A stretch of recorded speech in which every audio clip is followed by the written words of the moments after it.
What it does is it gives us stability. I think that in a landscape that's really crazy, and partnerships and names change and move all over the place as fast as the transfer portal.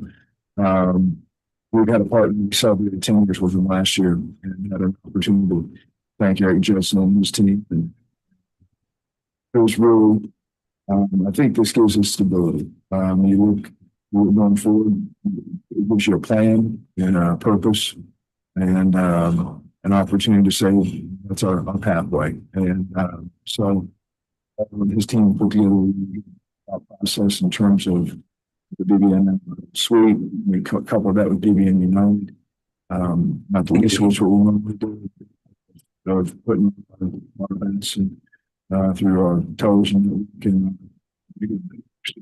I think it just gives us really strong stability. It gives us sort of set that aside and say, okay, now let's go know in front of us.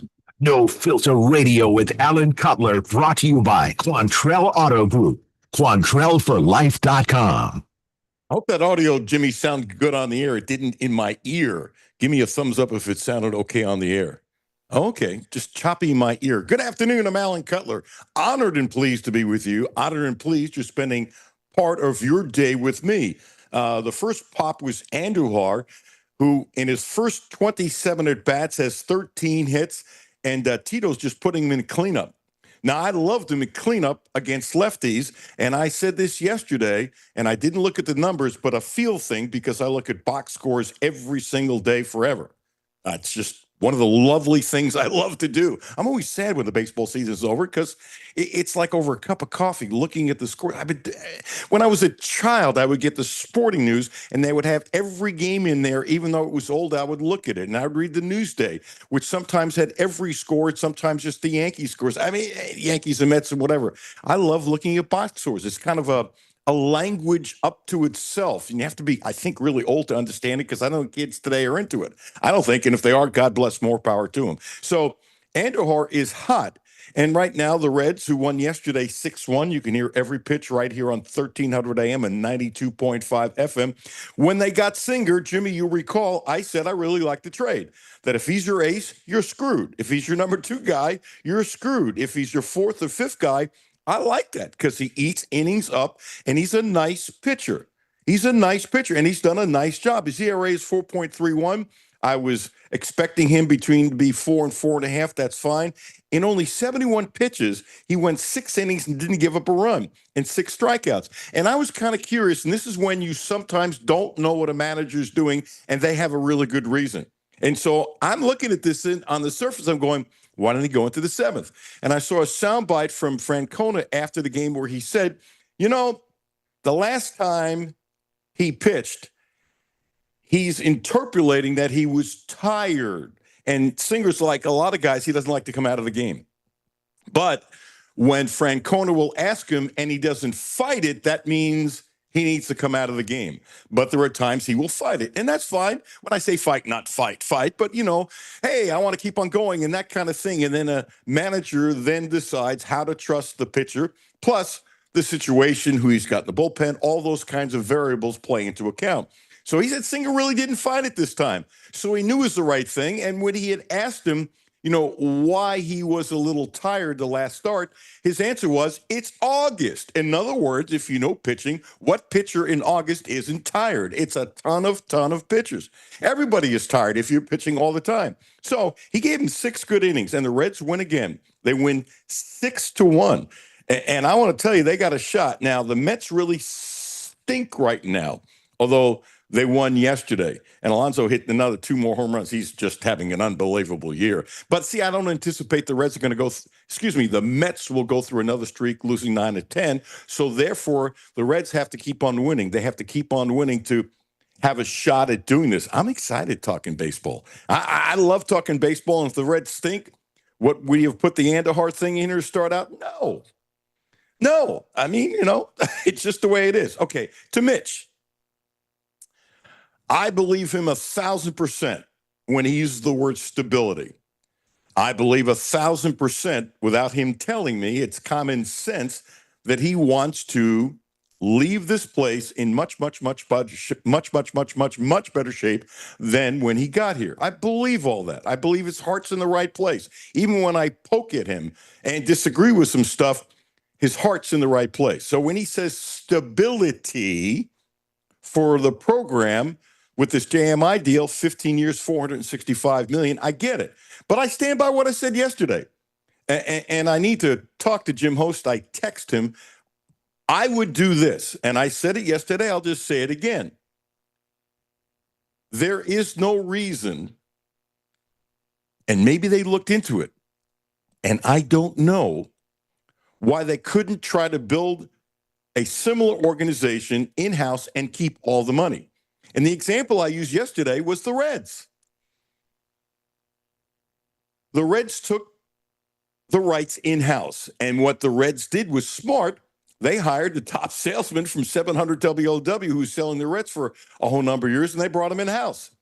And this salesperson was making a lot of money at 700 WLW, but they obviously offered her a deal that she couldn't refuse. And so now they're keeping it in. And so my only question was yesterday, and I stand by this, and I don't have the answer. But practical business and common sense tells you that if JMI can give UK 465 million bucks over 15 years, how much is JMI making? And by the way, they should make a lot of money. It's business. I'm not begrudging them. That has nothing to do with it. And if they end up making even more than they thought, God bless, more power to them. There's not a negative thing towards JMI here. There's not. But my point is, let's say they make 300 million off this deal. I would think they'd probably make at least 465. You would think they want to double it. I don't know. The point is, let's say it's $200 million over 15 years. Okay. And this is after paying people and all that kind of stuff and paying UK and their people and the whole organization. Fine. Suppose they're making 200 million bucks. Gee, over 15 years, that could be $200 million for the University of Kentucky. That's all my gripe is. That's my main gripe. That's one. And the second thing is, look, this is great for today and tomorrow and the year after that and the year after that. Here's what I have no idea. And they don't know either. I mean, I know I don't know, and they can't possibly know. You don't know what the heck was going on 10 years ago that would happen to facilitate all this today. You don't know. You couldn't predict that. I certainly didn't. I had no idea, neither did they. And so what I don't know, and they don't know, and you don't know what this deal will mean 6, 7, 8 years from now. It could be, it's unbelievable, because maybe college sports crashes. You know, that is possible. And I've said this about the NBA. I forgot what the latest contract was about a year or so ago, whatever it was. It was crazy. I mean, I'm looking at these numbers, and they're monopoly numbers, but somehow the bean counters have figured it out. And hopefully they're right for their sake, and that's fine. But if college sports doesn't crash, and at a certain point, you would think things can't keep on going up and up and up and up and up. I don't think if Mark Stoops is here 10 years from now, he's going to be making $20 million a year at Kentucky. And everything has a ceiling point at some point. And so what I don't know, is it possible in 7 years that this $15 million contract, if it's a good deal for UK, you have to take the good with the bad. And I get it. What is it? Anthony, the young stud for the Red Sox. They just gave him, I think it was he's a rookie. And I think they just gave him $120 million contract. 7 years, 8 years, whatever the heck it was. The point being, that was the temperature. The truth also is, if he turns out to be the stud that they think he is, he left a ton of money on the table, but he's okay with it. And I loved his answer. He basically said, hey, what they offered me, this is good for me and my family. Okay. So if he rips his knee, or he turns out to be a dud, which I don't think he will, and he seems like a really nice kid, and that's fine, and the Red Sox got themselves a hell of a player, he's leaving money on the table. But I'm sorry, common sense tells you, if you put your money away, that 120 million or so over that 7 or 8 years, you can take care of yourself and your family and your future kids from that if you handle it. So he's saying, I want the bird in the hand. I get it. I actually think it's smart. Sometimes I'm surprised at some of these NBA guys when they can get 150 million, but if they wait a year, they can get 190 million or 200 million, and they wait. Also, they've made a bunch of money, but I think it's an ego thing. Sometimes bird in the hand's okay. So my thing is, I was just curious if Mitch would have called Jim Host. And I need to get back to Jim. He answered me, and I just was running crazy yesterday. That's my bad. But there's nobody in the world who knows more about this than Jim Host from what he did. He is the czar. He is the king. He changed more of this than anybody else, and he's sharper than you know what. You know what? And I got to tell you, if Mitch didn't talk to Host, that's not smart, even if he turns out to have a great deal for UK. To me, if I'm running an organization, I want to talk to smart people. I want to talk to people that are smarter than me. I'm not saying Mitch isn't smart. I want to talk to people smarter than me and get more ideas and stuff like that, because sometimes somebody gives you a little tidbit or something from their experience that helps you tremendously. Did UK do this? I don't know. I don't know. I don't know. I don't know. But how about this? The number that Mitch used in his little gang interview yesterday was that they use Kroger Field about 20 times a year. And then he said, quote, would be awesome if they could have Kroger Field 25 or 30 times a year. And he admitted the obvious. Look, it takes a toll on the stadium. Okay, you got to be careful about that. There are ways to protect yourself. It can mess the turf up, all kinds of things. I get it. I get it. How about a hockey game? He suggested that. I think that's great. I think that's great. I think it was John Hale asked the question. If I'm wrong, John, you're getting a little plug. John does a hell of a job anyway. And I think he said, well, why not put UK and U of L in there? Jimmy, do me a favor. Just expounding quickly, cue up clip number 4. Tell me when you have it. It's a very short clip. And I was just going to paraphrase it, but I like Mitch's tone of voice. So when asked, why not put a basketball game on Kroger Field, Kentucky, U of L. Hey, it could be cold in November, right? That kind of thing. Anyway, Mitch said this. Why not? Why not try? Why not try? And so I think you're looking for things that can happen. And I'm a little short on saying basketball. I'm on a slippery surface in November. But you'd have to put a cord in. Yeah, no. But I think we got to be thoughtful about it, be open about anything. I really like that answer. A little concerned about basketball. It's November. You try to predict the weather. But I can see Kentucky and Mitch being progressive. I think that's really cool. I think it's really cool. Look, they are going through a brand new landscape. Lord knows how many meetings that they've had. I'm not chomping on UK. I'm really not. I'm more of asking a question. Because you could build an organization in-house. And I'm just saying, if you could, like the Reds did, where they sell their own games, like the Bengals did. And actually, that's how I got back on the Bengals radio network. I got fired in a group of over 2,000 people after doing the Bengals. I think it was 8 years on the Bengals radio network. I got fired from San Antonio. Matter of fact, one other time before that, they tried to fire me, and the program director stuck his you-know-what out, wouldn't tell me, but I found out he put his JOB on the line. Says, you're not firing Cutler. Get it somewhere else. He didn't tell me. I found out, then I thanked him, and he said, you weren't supposed to find out. That's okay. It was a lovely, lovely, lovely thing that Parks did for me.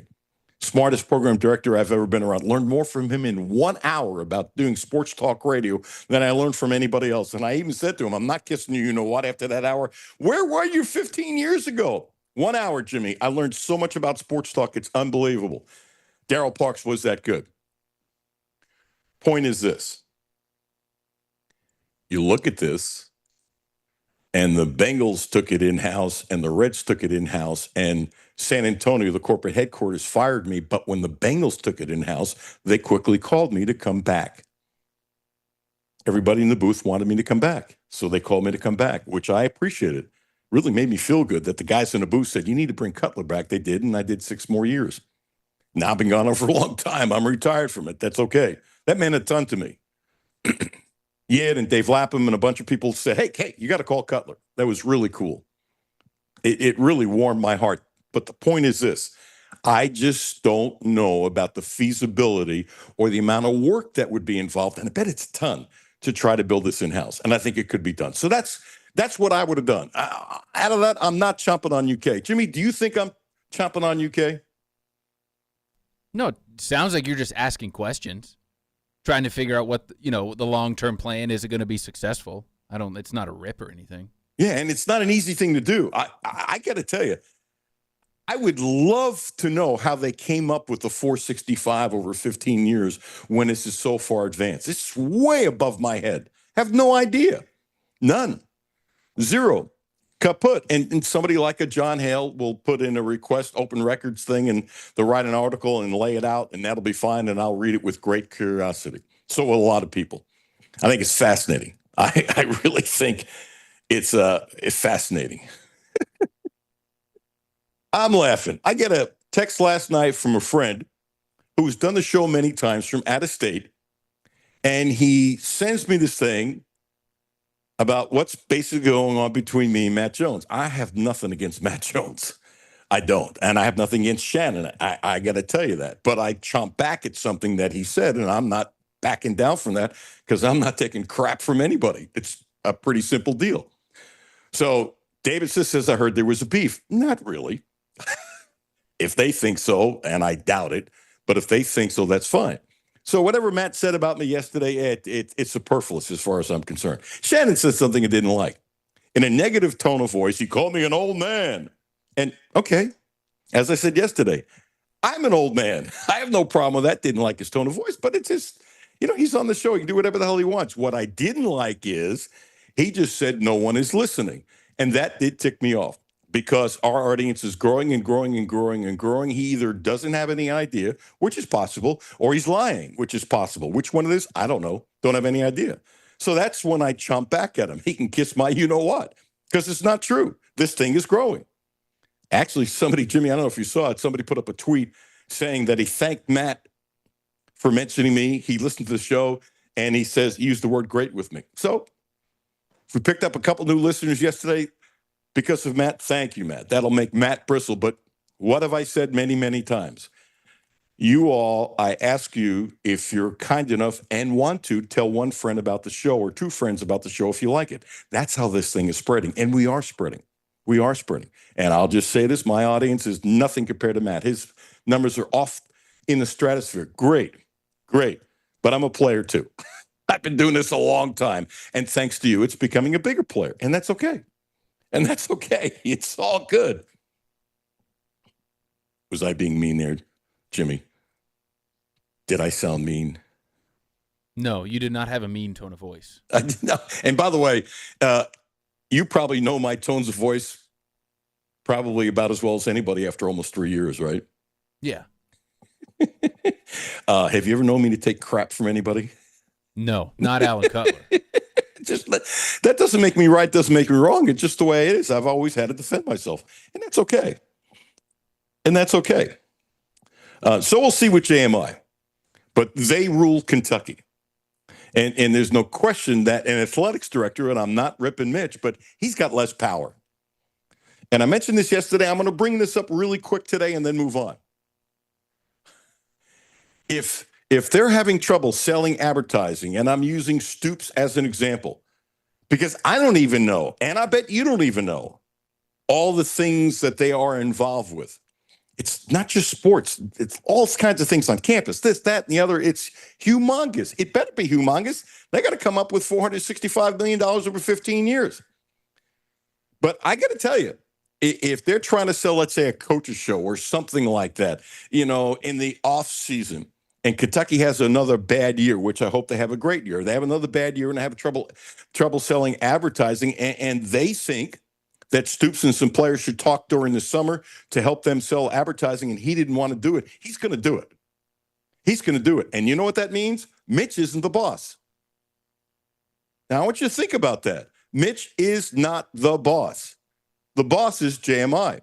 And by the way, that's not a negative comment to JMI. If I'm JMI and I was having trouble selling some advertising because the football program stinks again, I'm not saying they're going to, but if they stink again and they have trouble selling advertising, which can happen if you stink again, and I'm saying, you got to do some stuff to help us out, guess what? JMI will call Mitch. It'll be done privately. We probably won't find out about it. Mitch will probably agree. They obviously have a good relationship because he got a new contract and they've been together for years. Do I think Mitch would acquiesce? Yes. But do I think Mitch would have a choice? I do not. Do I think Stoops would have a choice? I do not. I do not. So I just want everybody to know how big JMI is. And again, I got to tell you, if I'm running JMI, I'd want to take all the freaking power in the world. That's $465 million you have put on paper that you will pay UK. Jimmy, you can see, by the way, and what Matt did to you yesterday I didn't like, but we'll get into that in a second. But can you see where I'm coming from, that this is not a shot against Mitch, but he's got a lot less power than he had a couple days ago. You see that, don't you? Yeah. And I wonder how many other schools are in similar situations. Oh, I think more and more. And I've said this a number of times. This amplifies it, that athletics directors and their values are going down. They're going down because there's more outside people that will have control over athletics because they need more sources of money. Remember in the old days, and I'm smiling, I remember when I got here, and one of the things that I learned that really wasn't part of my world in television when I was in Boise, Idaho, but you learn things, and the education coming here, it's a totally different sports world than Boise, Idaho. Boise was great, but it didn't have this kind of money structure, and there's a lot of millionaires in the state of Idaho, neither here nor there, that when people think there aren't schools where the rich boosters have a say-so, you got rocks in your head. And that's been going on for a long time. Jimmy, let me ask you a question.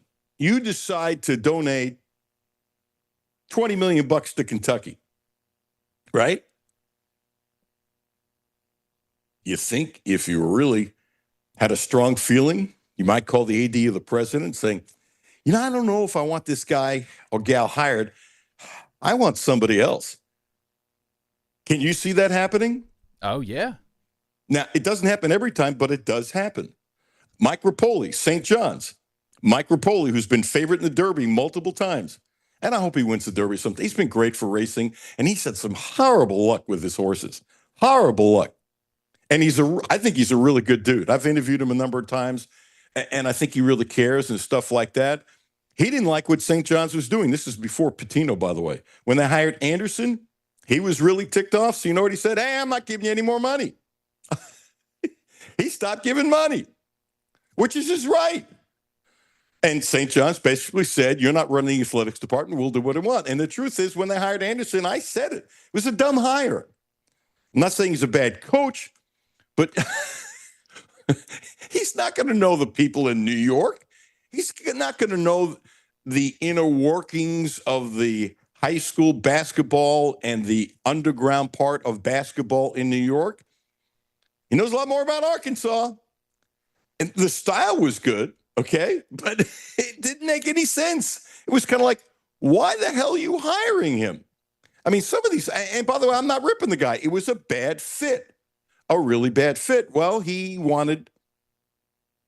wanted Patino to be hired when they hired Anderson, and they wouldn't go for it. And then when they finally hired Patino this time, guess who's writing checks again? Rapoli. Money talks, baby. Nobody walks. That was a commercial. Can't remember the commercial as a kid. It was a commercial that was on all the time. Money talks. Nobody walks. Really? Oh, by the way, two really good guests today. Regulars, I call them. Kind enough that they're regulars. Van Hiles, Gene Abel will be joining us today. And it was really spirited with Van last time. I mean, he's usually spirited. It was really, really spirited. It was absolutely terrific. Want to mention Michael Porter. Look, anybody with common sense knew that with all these gambling sites, and I got to tell you the truth, I'm surprised that there hasn't been some more scandals. Seriously, I mean scandals. I don't know what's going on in Cleveland. They have two pitchers that have been suspended and stuff like that. I really expected more. I expected more in college sports. I'm surprised there hasn't been more. I think there's been more betting going on by people playing in games than they've discovered yet. I think you're dumb as a box of rocks if you're going to bet like that. I really do. What is the kid's name? Mateer at Oklahoma, Jimmy? Is that what it is? Yeah, Who Johnny Mateer. Johnny Mateer. So he denies he was doing anything, but he put this goofy thing on his TikTok account or something. And I got to tell you, I don't know if the kid is guilty or not. I have no clue. Not going to guess, whatever. But how stupid is it to make a joke of gambling and putting on your TikTok or wherever you put it on? On a scale of 1 to 10, 10 being highest, that's got to be a 10. And without knowing, you don't think the people of Oklahoma have talked to their people about not doing stuff like this? And the attention he's now bringing to that program that they don't need. They don't need it. That's really, really dumb. It's dumber than a box of rocks. I'd love to be the coach when he brought in and maybe the AD, not the president, and ask him, what were you thinking? What were you thinking? It's incredible. So there was an interesting article Zags wrote it. My buddy Adam Zagoria, there's probably other places too, but that's where I read it. Michael Porter Jr. And he made some comments about the dangers of sports gambling. He knows firsthand. Jonte, his brother, who I thought had the potential to be a nice player, banned from the NBA for life, for violating the league's gambling rules. And he disclosed confidential information. That's the NBA's investigation, not me, to NBA bettors. And there's more to that, but that's the summary that really got to me. Why would you do that? Why would Pete Rose do what he did? Why do some people do whatever? Here's a quote that he said that was in Zag's article. Think about it. If you can get all your homies rich by telling them, yo, bet 10,000 on my under. This one game, I'm going to act like I got an injury and I'm going to come out after 3 minutes. And they all get a little bag because you did it one game. Some people will probably think like that. They come from nothing and all their homies have nothing. Porter said, who was traded to Brooklyn from the Denver Nuggets at the deadline. Continuing to quote, and they're like, bro, if I come out of this game after 3 minutes, you all hit my under, we all get a little bag. End of quote. My guess is this realistic? Hell yeah. By the way, gamblers have been part of sports forever. I think many Kentucky fans remember the gambling problems that Kentucky had back in the 50s, okay? And after it was all over, years later, and I could mention the player's name, but I'm going to choose not to. And the player is no longer around. So in a way, I probably could. But you know what? I'm going to pass. You either trust me or don't. And the one thing I am is honest. This person told me, and this was a big player at Kentucky. And if I said the name, any Kentucky fan would know who it is. This player told me that gamblers approached them many times years after the gambling blow up at Kentucky to try to influence them. So they didn't stop. And by the way, why would they stop? Why would they stop? It's their business. They're being aggressive. They're trying to get an edge.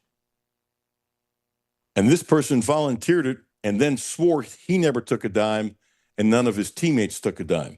And I believed him. And so when you see this Michael Porter Jr. comments, this has been going on forever. But the media is different today. It's just different. And everything gets blown up more. And sometimes when things get blown up more, it's actually good because they get it exposed. But look, I don't bet on games. I'm not passing. Do I go to Keeneland and bet on races? Yes. A lot? No, because I have the discipline not to lose more than I can afford. I have a $20 rule.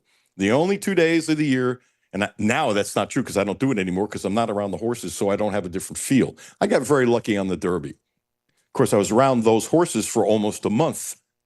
And you talk to a lot of people, not just for TV stories, but find out things. And I got lucky, okay? And Oaks Day, I would spend a little bit more. Derby Day, I would spend more than a little more, but not a ton. Not a ton. I never put $100 on a horse. I think the most I did was 60, and I won that Derby. And I got lucky. I would go to Keeneland with, and I still do this, with $20 in my pocket. And if I lose $20, I'm done. And I have the discipline to be done. It's entertainment for me. It's like if a night out for dinner or something like that. That's how I look at it. And if I lose $20, I like it, but I'm not going to go crazy. It's $20. That's in my world. Maybe to an NBA player, that's $5,000. I don't know. Everybody's different. And so I'm not chomping on anybody that gambles. I actually think there's really nothing wrong with it. And if you don't like it because of religious purposes, God bless, more power to you. If you keep it in discipline. Discipline. I think that's a huge part of it. Discipline in doing it. So in my world, I'm okay with $20. And I've had years I've won money at Keeneland, and I've had years I've lost money at Keeneland. Not a lot either way, by the way. Not a lot. Not a lot.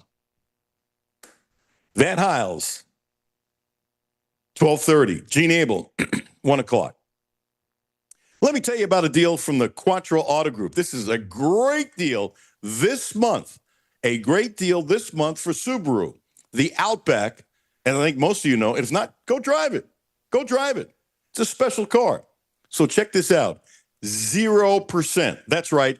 0% interest if you want to get a Subaru, an Outback Subaru for 36 months. Is that a heck of a deal?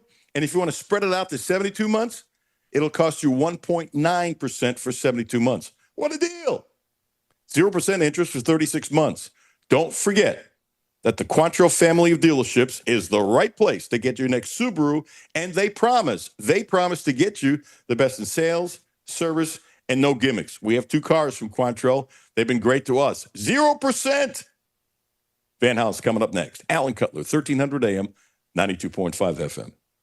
No Filter Radio with Alan Cutler, brought to you by Quantrill Auto Group. QuantrellForLife.com. Hi, this is Alan Cutler. Have a no-filter comment?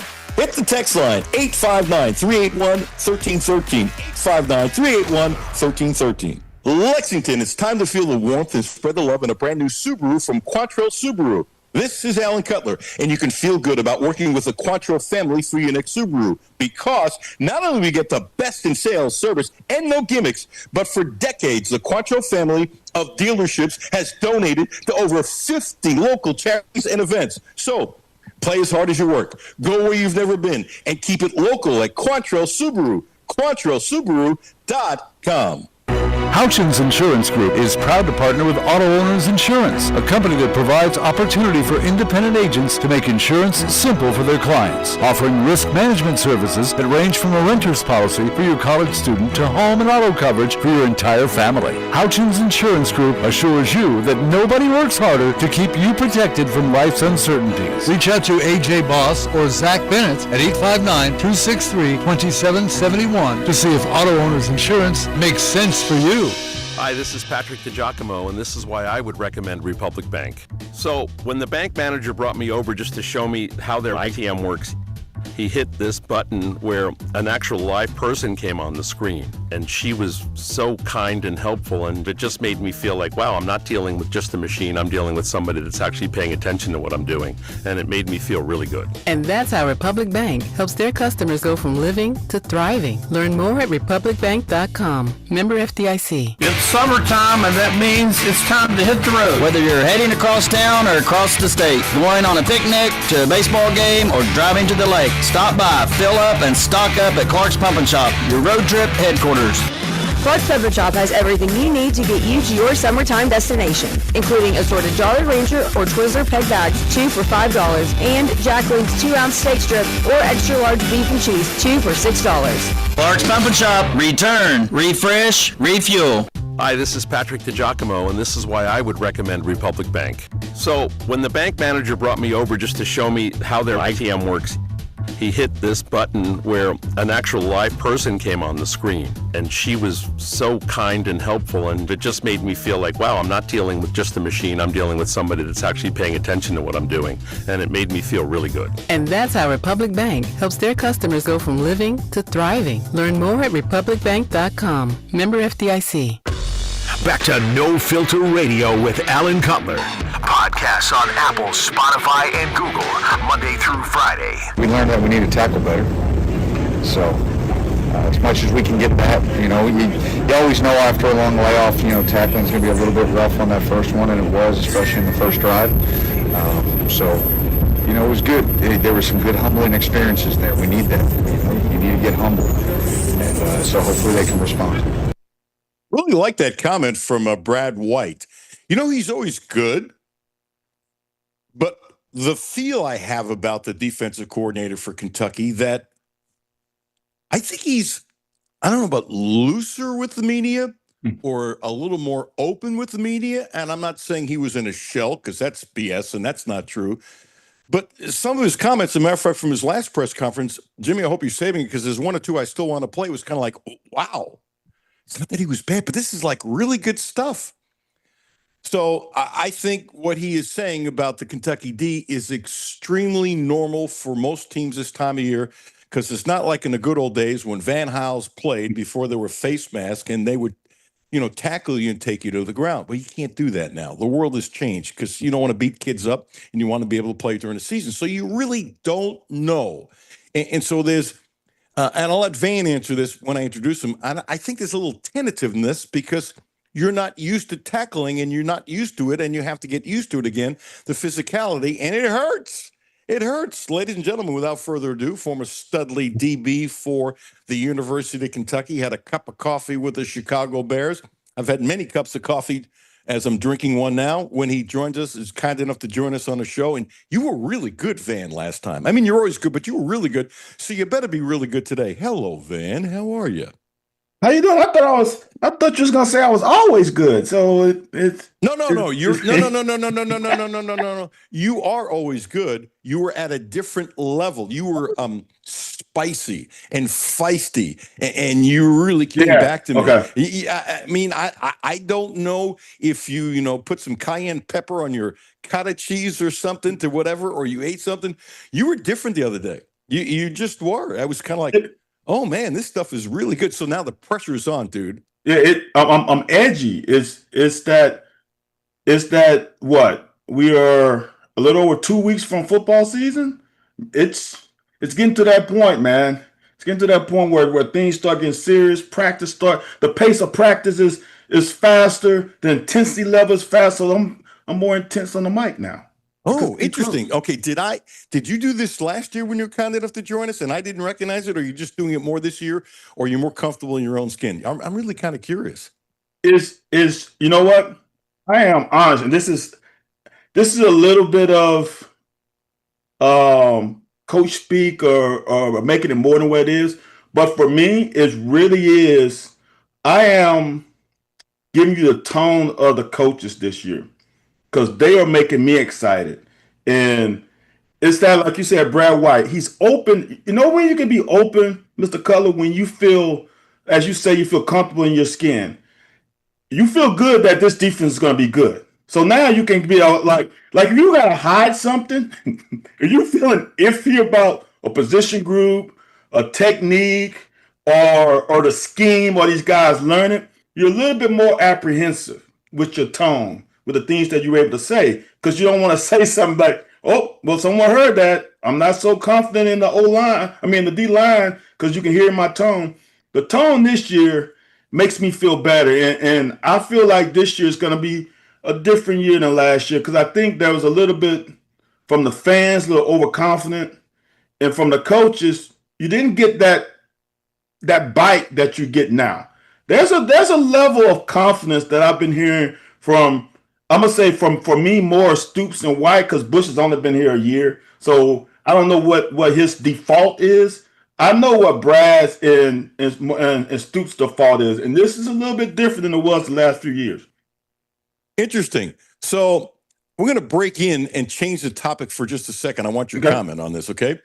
Trags, Mike Petraglia, who's done our show before, he's really good covering Cincinnati, and I need to ask him back for next week. Just put up the video. I'm going to try to send it to Jimmy. Maybe we can play it in the 1 o'clock hour. So Shamar Stewart, who's a stud of an athlete, and he's really a stud of an athlete. And Lucas Patrick, I'm just reading his tweet, and I don't want your 2 cents. And I really like what Karras did. Okay. Shamar Stewart, defensive lineman, top draft choice, and Lucas Patrick got into a scuffle when Stewart broke through and shoved Joe Burrow. Ooh. Ted Karras, by the way, is the leader of the offensive line. And Ted Karras will not walk away. Ted Karras will not hide. When they got him in Cincinnati, I thought it was great. I was surprised at his age he was that available. I really was. I mean, he was, but he's a stand-up guy, and he's a hell of a player, and he's a leader. Okay? So anyway, Karras said, we did what we had to do, but, parentheses, Shamar, has to be smarter than that. Parentheses, Burrow is all our hopes and dreams. So I love it. So, okay, so the truth is Shamar did something stupid. One, okay, am I castigating the guy? No, we all do dumb things. To me, that's a dumbass thing to do. You don't go in and hit Joe Burrow. Would you agree? Did he hit him or did he? Because I haven't seen the play. I haven't seen the play, so I can't tell you. I'm not going to guess. The word was used by Trags, and he was there. Was shoved. Okay. Let me hang on a second. Let me describe my thing is shoves, and then you go off and you can disagree. You know this as well as I do. When you are not expecting to get hit because you're the quarterback, and I don't care who it is, you know, Patrick Mahomes, Joe Burrow, it doesn't matter. And your body relaxes a little bit because you think the play is over. Maybe you see it coming, maybe you don't. That's a great way to get hurt. It's different, not that it doesn't hurt, when you see the guy coming at you to tackle you, and Brady was great at this, he's not the only one, we'd kind of roll his body a little bit to try to find a better way to take the hit. Manning was really good at it too, and those kinds of stuff, and you can prepare for it. And sometimes, as you know, quarterbacks get it and you can't see it coming, it's the blind side, and that's when it hurts even worse and all that kind of stuff. You can't touch the damn quarterback. So even if it was a shove or a light shove, I agree with what they did because you get away with a light shove, maybe you think, well, maybe I'll get rid of a bigger shove the next time. No, you got to nip that stuff. And so I applaud what the offensive line did. I applaud him. I'm not, do I want to find Shamar Stewart? No. Do I want to suspend him? No, but it's a dumbass thing to do. And I agree with this. Now, you're a defensive guy, but you did play quarterback back in the late 50s before you went to defense. 40s? Oh, my bad. I agree with what they did. You can't take that crap. And there is no better stand-up guy in that Bengals locker room than Karras, by the way. That I can tell you. I'm not saying there aren't a bunch of other guys that aren't stand-up. Not saying that. But there's no better stand-up guy. And he's standing there with a hat on, with Cincy, no shirt on. He's got a cross on. And by the way, for an offensive lineman, he ain't fat. You know, why does everybody think everybody offensive line is fat? That's not true. Anyway, your comment about what happened and the offensive line sticking up for he's their boy. He's their franchise. For sure. Can you imagine, God forbid, if he twists his ankle and is out 2 weeks because he didn't thought he was getting hit and landed the wrong way? For sure. Here's, that situation where there's no wrong. Obviously, Shamar is more in the wrong, but I can probably get into his mindset of what happened. And I guarantee you afterwards, everything cooled down. And to me, what was Burrow's reaction? But here's my wrap on this. Shamar went through a lot of stuff this offseason. He went through some turmoil, some not being in camp. I'm sure things were said. I guarantee you there were some things said to him from the vets. He's not there. Now he's there. Now he's a rookie. Now he's trying to prove to the vets that I'm that dude. Even though I wasn't in camp, I was working. So in certain situations, you react. And for me, hearing it, if he would have hit Burrow, that is a problem. We don't know what the level of the push, shove, touch, whatever. I have no idea. You shouldn't even touch the quarterback. Yes. But there are situations where someone's lineman pushing you and you do whatever. The thing is that the O-line reacted to protect him. He reacted as I'm trying to beat your you know what, because you're not as good as me, even though you've been talking trash to me. I'm going to show you how good I am. Okay. By the way, and he's got something else on there about Joe Burrow signing autographs after. Joe Burrow is obviously fine.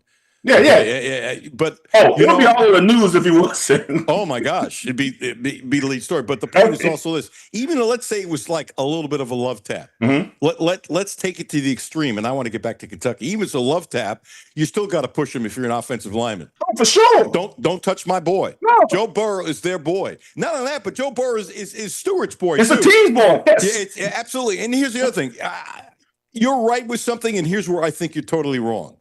You're really totally wrong. If you're on YouTube now, we had a couple more people on you. We don't push it. And you know what I'm doing? Can you see I look different today? That looks like you on smoking the good stuff. Don't smoke. Your shirt says otherwise. Okay. Yo. Okay. No. I'm picking the shirt up. You can't see my belly. No. No belly. What does the rest say? It's organic. Yeah. No. We are trying to get engagements. Mr. Cutler's over here with a good one, and he is over here smoking it, and man, I can smell it through the airwaves. Oh, you're being funny. Now somebody's going to take that same smoking. You know who picked the shirt out for me? Seriously? What's that? My wife. She did not. We went to Niagara. I eat organic all the time. Okay. I don't know if you know that or not. No, I did not. 100% no. In the house? Yeah, just about 100%. I've been doing this for years and stuff like that. And I've driven my wife a little crazy about certain things. Look, if she buys something that's a fruit or vegetable that's not organic, she has to tell me. And she does, by the way, because I won't eat it. Okay. There's enough food, I just won't eat it. So I've been like this for quite some time. That's awesome. So we went to Niagara Falls. She picked it out and she comes over to me. We're in one of those little stores around the falls and stuff like that. And she comes over to me, this is perfect for you. And I want to tell you what, I laughed my blank off. I love this T-shirt. So there's the rest of the story. I'm not sensitive to the smoking part, but I don't. So let's keep. I don't need Matt Jones to start saying, somebody texting that Cutler is smoking pot and blah, blah, blah, blah, blah, blah, because the crap he pulled yesterday, he might do that. And if you don't like that, Matt, you can kiss my you-know-what, too. I don't care. Anyway.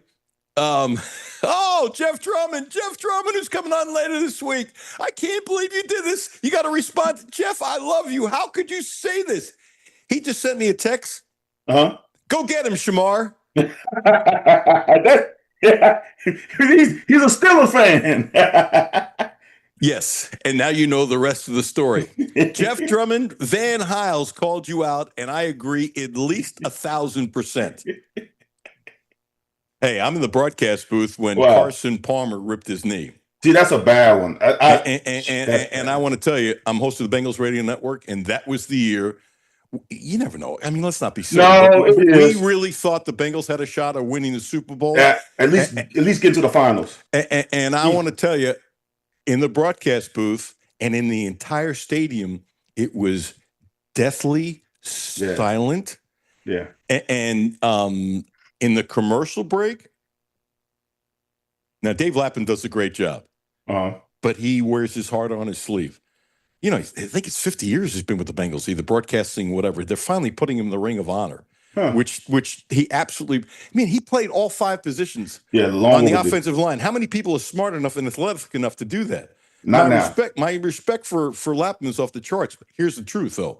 In the commercial break, now there were times he'd be ticked off and say some things in the commercial, not like that. He cursed and threw F-bombs and stuff like that, and we all felt the same thing. Right. And then, you know, coming back to do the broadcast, you know, I'm not on during the game like that. I mean, I do updates a couple times during the game with the scores, but I'm not on. I host the pregame show, the halftime show, and I host the whole postgame show. That's fine. But I'm not on. And I got to tell you, I will never forget when that happened. The collective stadium, it's like You were punched in the stomach. You know Yeah. that old feeling you punch in the stomach, you can't breathe? That's what happened. So Jeff Drummond, shame on you. I bet, knowing Jeff, I bet he's laughing. Yeah, he meant it to. Yeah, okay. The last He thing, meant real it. quick, and let's go back to Kentucky. Okay. Mary Kay Cabot, one of the great NFL writers covering the Browns for 1,000 years, unbelievably respected, a pioneer, said Shedeur Sanders suffered an oblique injury throwing early on in joint eagle practices, was held out, means he probably won't play Saturday. And I'm sad about that, and I'll tell you why. You know what I wanted them to do? Start him Saturday.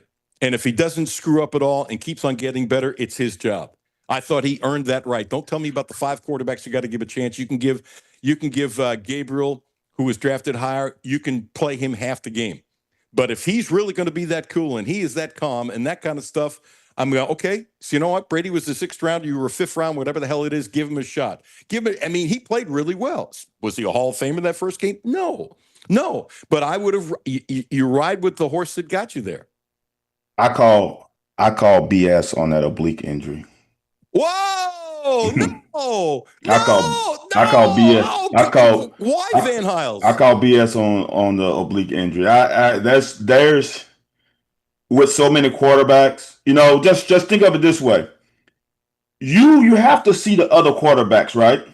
And how well he played game 1, if you just sat him and only played him in the 3rd or 4th quarter, it's gonna look bad on the team. But if you have a soft tissue injury, which no one can examine and say, oh yeah, he rolled his ankle. Oh, I saw him pinch his thumb in a helmet. Oh, oblique injury. Interesting. That's just me. I don't think it's. I'm not saying he's not a little bit hurt, but to not play him the next game. No. She didn't. She said probably won't. Okay. No. Mm-mm. She did not say he's not playing. Still call BS. Well, wait a second. First of all, if you have a little bit of an oblique injury, come on, you played. Yeah. If that gets worse, you're out for 3 months. Obliques, you can't sit in the hot tub and rub some Epsom salt on and fix an oblique injury. Come on. Exactly. I'm gonna say this, and this is just me. If he didn't play well, I bet you that oblique injury wouldn't be a factor.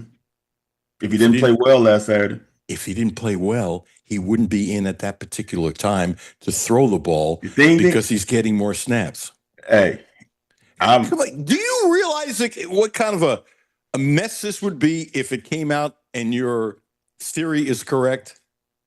Oh, I'm gonna just tell you, I don't know anything about it. I just heard it from you. Okay. I feel like 95% chance that I'm right.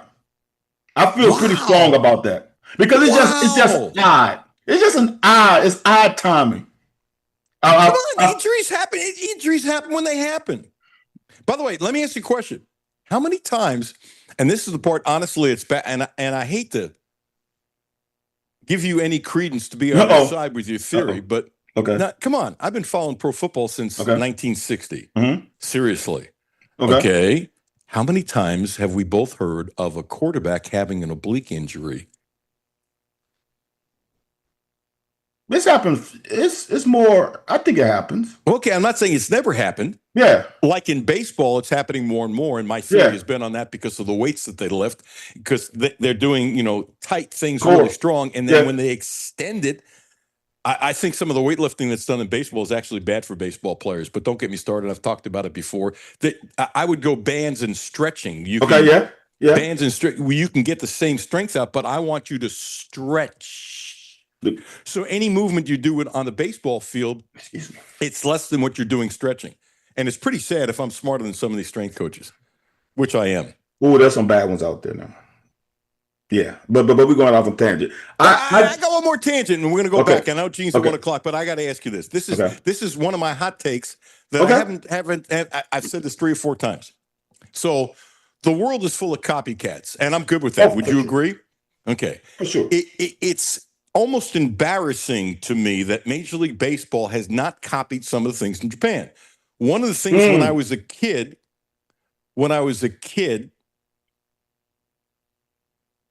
the Japanese players were downgraded. Oh, it's just Japanese baseball. They can't be as good as the major leagues and stuff like that. And they were hesitant to bring some of these guys over. And my thought was, well, why not? try 10 guys. And if 2 make it, hang on, if only 2 make it, well, how many guys go in the minor leagues? And then of 10 make it. And so I thought there was this negative implication towards the Japanese. And then I did some reading on how they train. They overtrain the way I look at it, but that's neither here nor there, but they don't get hurt. And there were some players that I have talked to who went to Japan going, they couldn't believe how much they train and how many hours per day, yet they don't get injured. I always thought that was fascinating. Now, the young guy, I can't think of his name, is Yamamoto or whatever. If I'm pronouncing the name wrong, I apologize. For the Dodgers, 25 years old, got a big contract, all that kind of stuff. I saw a video of how he trains. Okay, trust me, without his shirt on, first of all, he's not heavy. He's got 0 body fat, one. What's more important, he's ripped like crazy. I mean, when the small muscles stick out and all that kind of stuff. And in the video, guess what he's doing? He never lifts weights. He's doing body exercises. That, let me tell you, a lot of weightlifters can't do. And I'm looking at this and I'm going, this is really smart. Why would you not, if I'm the Yankees or the Reds, go over there in the offseason, spend a month with them, how they eat, how they train? That doesn't mean you copy everything, but you can't tell me that American baseball people can't learn from the Japanese as successful as they are. And I really believe it took too long before they brought some Japanese players over here because of the snobbery of the American players and management that we're better than you, so we can't learn from you. BS, you can learn from anybody. It's called ego. It's that simple. Hey, if I'm running a team, I want to win. It's called whoa. It's from the strength and conditioning because the owners hire you for your expertise. Okay, I bring you in the office and say, wait a second, can you learn from me? Well, I don't think so. Too bad. You're going there. I want a full report, and I want to know. That's what it should be because, honestly, for a guy who runs track, the Germans and the Russians were way ahead of the time. And their strength and conditioning is still ahead of the time from the 70s. Was it fair for people to say the only reason why they're better is because of drugs? Nah, that's a part of it. That's to make you elite, but their training methods, the history of it in track and field is far superior than anywhere else. Last one, we're getting on a tangent. I can't think of the guy's name. There was a guy from Russia in the early 1950s. I did a bunch of reading about him and fascinating. He had never run a marathon. And then quickly became the world champ. Hang with me. Hang on with me. And what I found fascinating, it was his method of breathing and the carbon monoxide and getting rid of breath. And he almost instantly became a world-class marathoner and set all kinds of records. There was a swimming coach when I was a kid named James Councilman. If you remember, that's great. If you don't, great. And one of the reasons I remember him because he actually came from Cortland State, where I come from. Okay. And he's a little more famous than I am. A little more. I'm being sarcastic. And I read something on him after his career that I found was fascinating. That all of a sudden, when he showed up, America got much better in swimming. And it had to do with carbon monoxide. And it had to do with breathing. And he changed how the American swimmers were breathing, and it amplified their times. And he learned it from guess where? From Russia. From the Russian marathon runner. My point is, you can learn from anybody. Yeah, you can. You can learn from anybody. And I'm always fascinating to, oh my gosh, Jimmy just did it. Jimmy, are you right? God bless you. Emil, Zatopek. Jimmy, if you did this off the top of your head, I'm bowing to you. No, Jimmy's the best, man. I didn't know the name. Google helped me, but okay. No, that would be a next level. That'd be crazy. That would be unbelievable. And Jimmy, read a little bit about this guy if it's the right guy, and I'm sure you're right, but it's neither here nor there. Van, it's fascinating what he did and how he did it. You can learn from all kinds of people. I know we got on a tangent. I thought it was an interesting conversation, but I want a little more from you, if that's okay. Your number one love, your number one concern as we get ready for Kentucky football. And then if you'll grace me with time next week, because we didn't get into the stuff I wanted to. Besides, I hate to admit this to everybody all across the country, but I love having you on. I appreciate it. I love being on. My love is the tone of the coaching staff. My love for this team is they really seem like from the little things. And look, I am really hyping this up without any knowledge. When you see only too many clips of highlights, if you can't create a highlight for a high level college program, you're not very good. But the little clips that I see, the 2-3 minute clips that I see, seems like they really play for each other. That's all I can see. They are more together than they were last year. You said hate or dislike because those are two different words. Whatever floats your boat.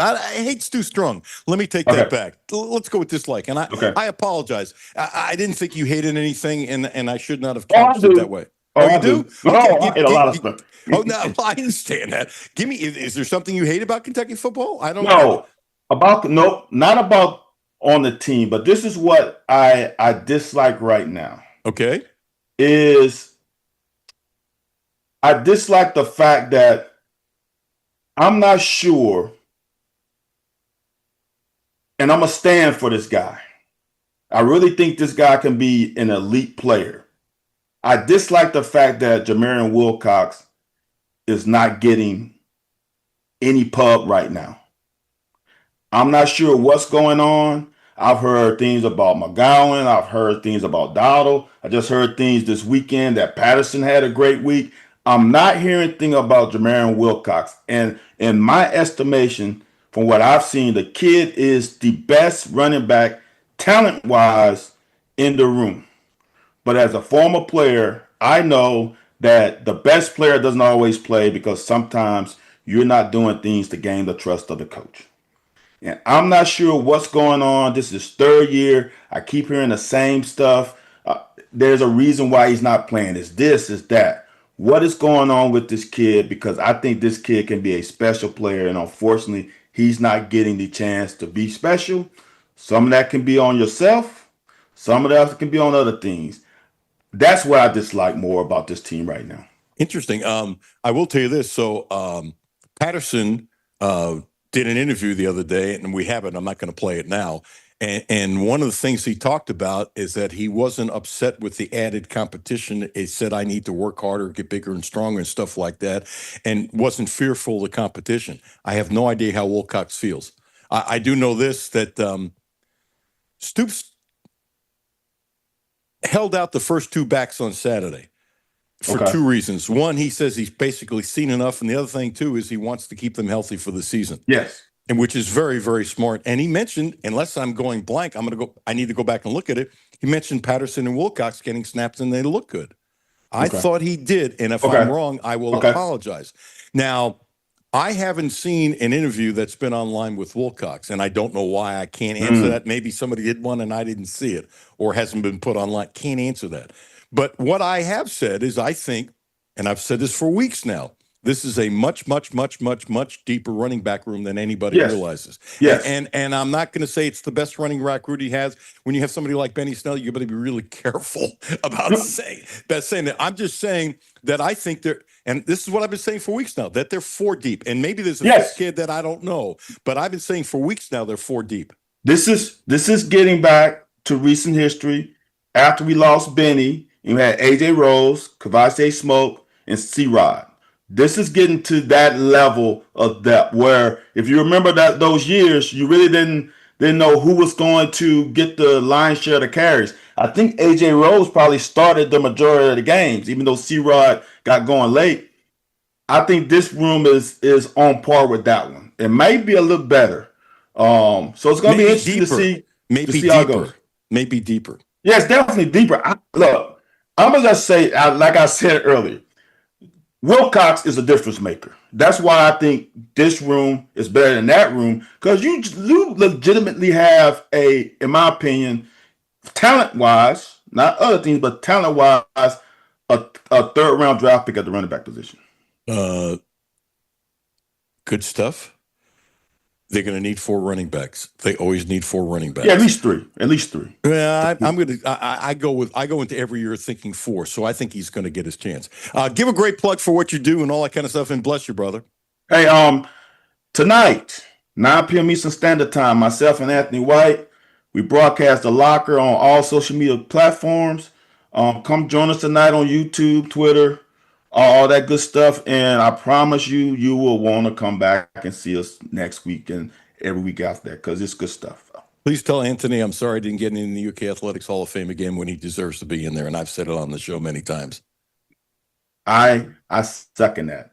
He should definitely be there. But you didn't notice the difference. You picked on my T-shirt, which is fine, but I'm standing up for the whole 2 hours instead, because I was sitting in the chair and slumping down. And I went back and looked at the podcast, and I look like an old man, which I am, slumping down in the chair. So I have this desk that raises, and I did it on purpose because I sit too much. And I've had the desk for a year and a half, and I've now stood longer in the last 2 days than I have in a year. I was lazy. Awesome. I got the desk to stand up to help my legs and stuff like that. Because if you sit too much, it's not. I mean, I'm going to work out 2 hours. I'm going to work out 2 hours this afternoon. And seriously, no BS. But the point is, by 9 o'clock at night, if I've sat for 3 hours, my legs swell up a little bit. Yeah. So I'm going. When I looked at myself on the YouTube, that's if you want to join or watch us on YouTube, ESPN Sports Radio 1300. Go to that. We have a few people that have subscribed. So you're on there with that. Somebody busted my chops the other day that they would have put on a tie and jacket had they known, or something like that. But you got a nice Kentucky shirt on. So, and if you want to watch Mr. Cutler smoke, you have to watch YouTube. If you don't watch YouTube, you won't get a chance to see it. So you got to subscribe. Everybody subscribe to YouTube so you can see Cutler do the thing I just said he was going to do. You know, not only you're busting my chops, but anybody who's watching now on YouTube can see your big blank smile because you know you got me. Hey, I'm later than heck. Hope to talk to you next week. Bless you. You're the best. I appreciate the heck out of you. I'm sorry we didn't do more UK, but I like your reaction to things. And this stuff was breaking news, and I knew you'd have some good takes. Anytime. Thanks, Fan. Have a great day. Yes, sir. Talk to you. Fan is great. He's hanging up knowing he got me. You're smiling too, Jimmy, aren't you? You love it when the guest gets me, don't you? Yeah. Well, it's a good tease to go to YouTube. That's true. Oh, no, that's true. But it's that smile he has.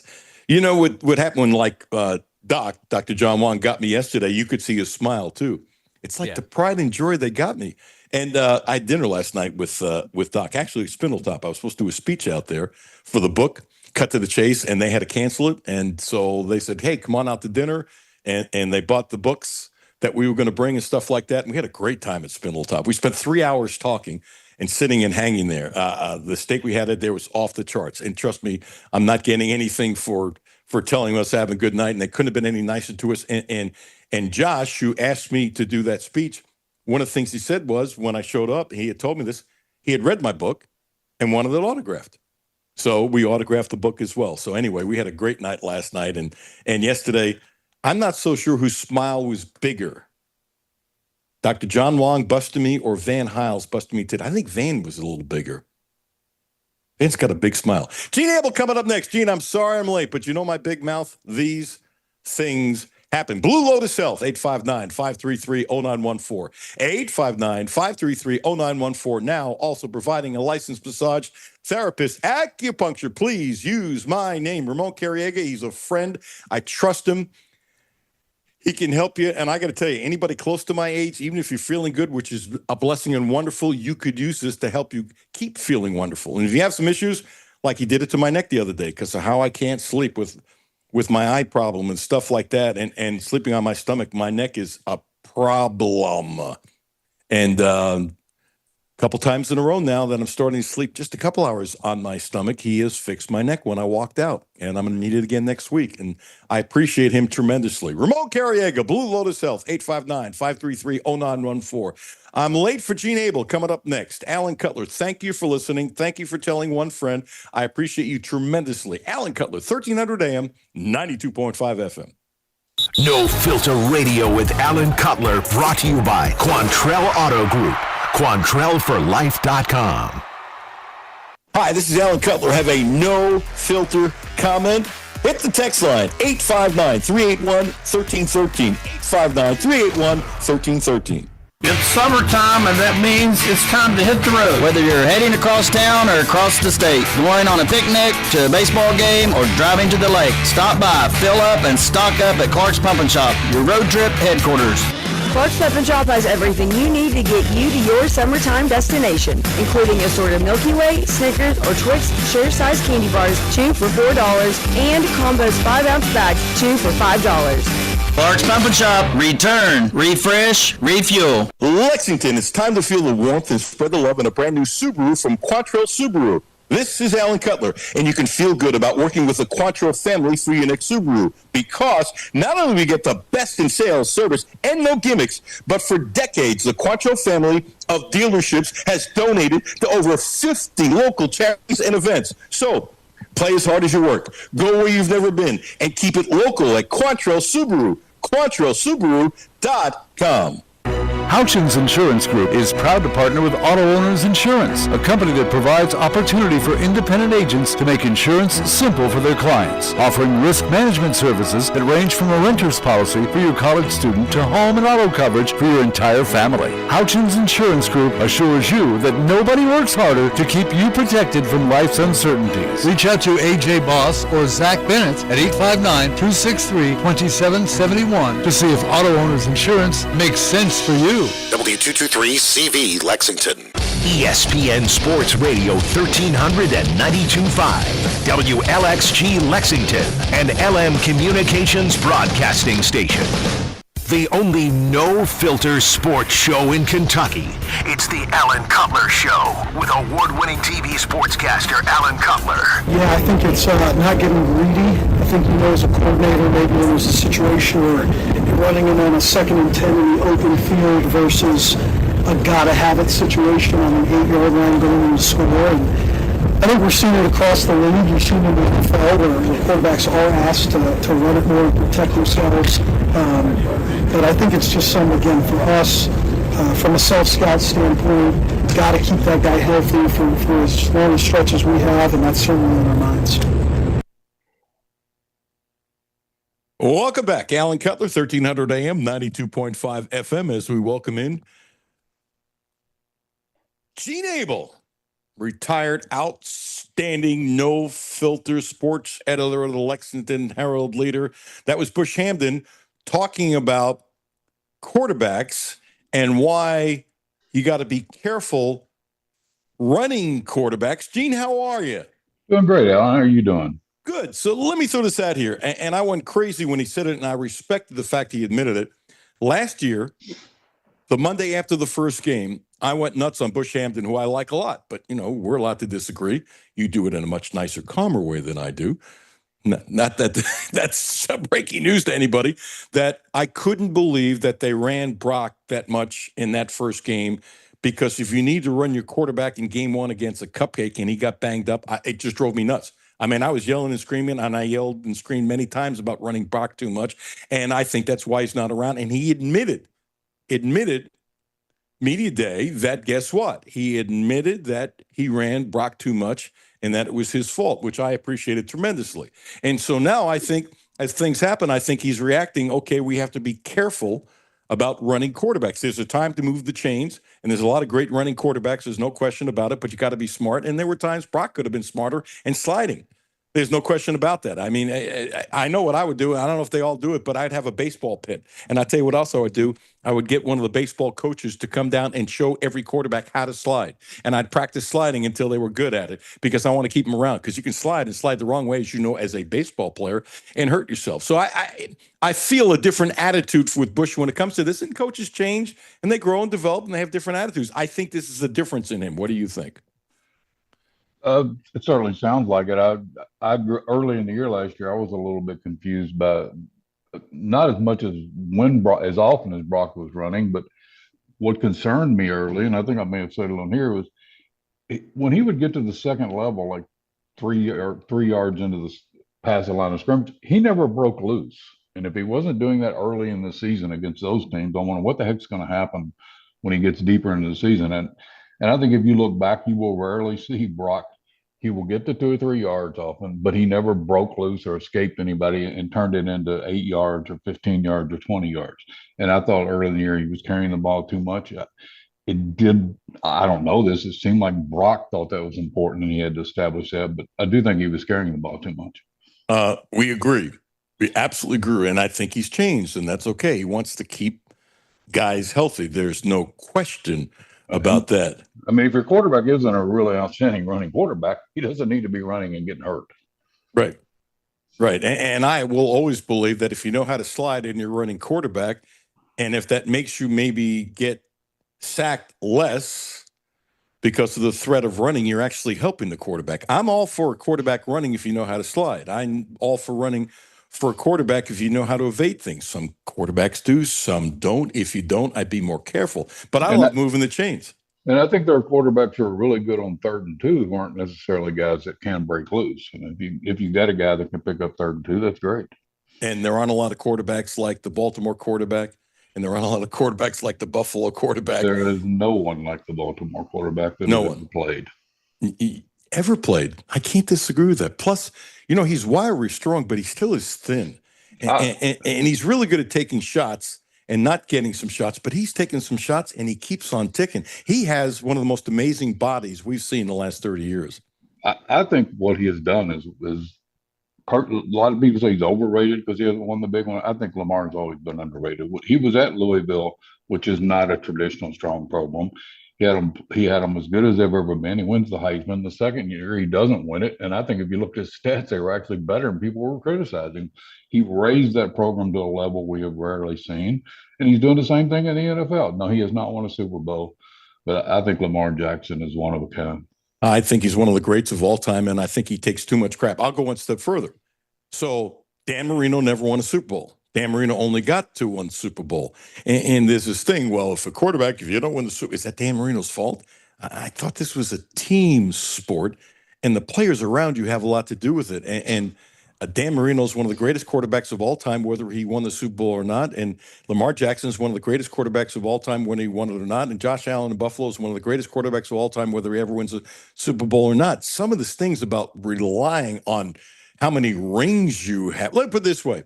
Would you rather have Terry, and let's throw this at you, and I'm using this one on purpose because Jeff Drummond is listening because of the funny comment he sent a little while ago that I need to get into again because there's more to it now. But would you rather have had, and I'm not knocking Terry Bradshaw. Terry Bradshaw was a great quarterback.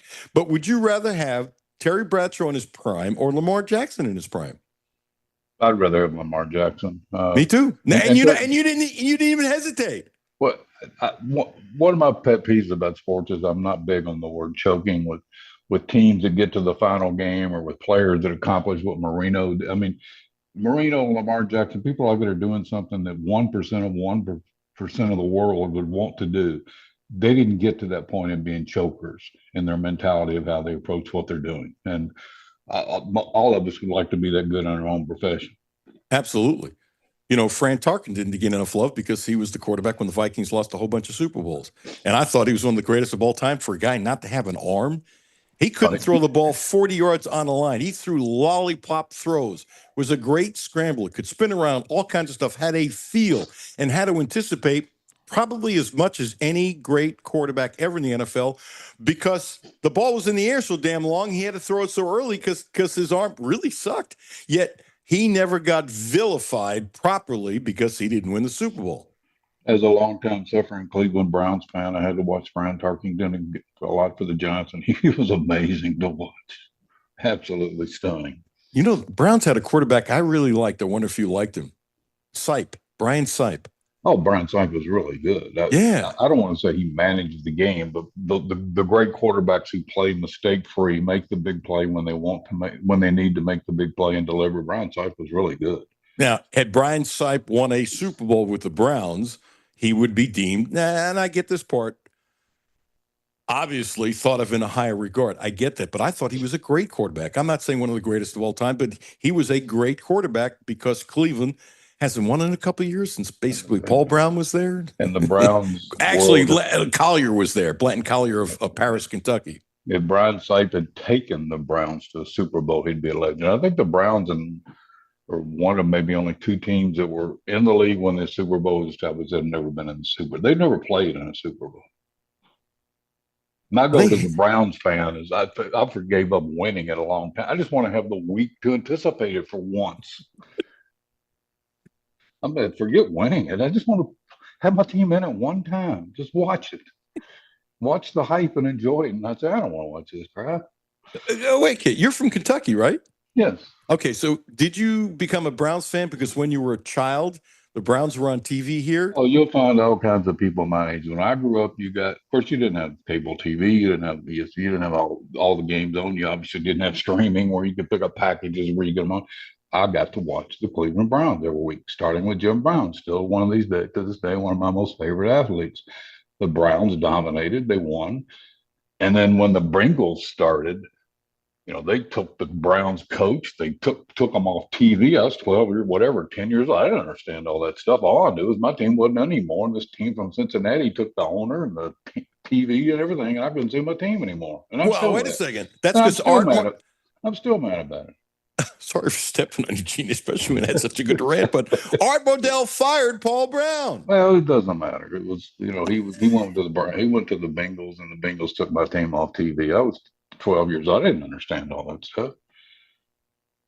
I've never heard you so ticked off doing my show. So my joy on Sundays has always been one of two things: the Browns win or the Bengals lose. That's a double win. Really? Why do you want the Bengals to lose? I didn't know you had this because they took my Browns off of TV when I was 10 years old, Alan.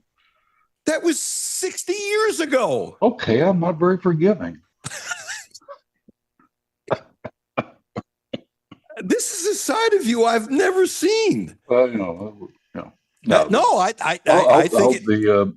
the Bengals have a good year. Joe Burrow is an unbelievable quarterback. That's it's an endearing side of you I didn't know you knew. And following the Browns is so frustrating. It's such a mess up there. You think the Browns will ever get it together?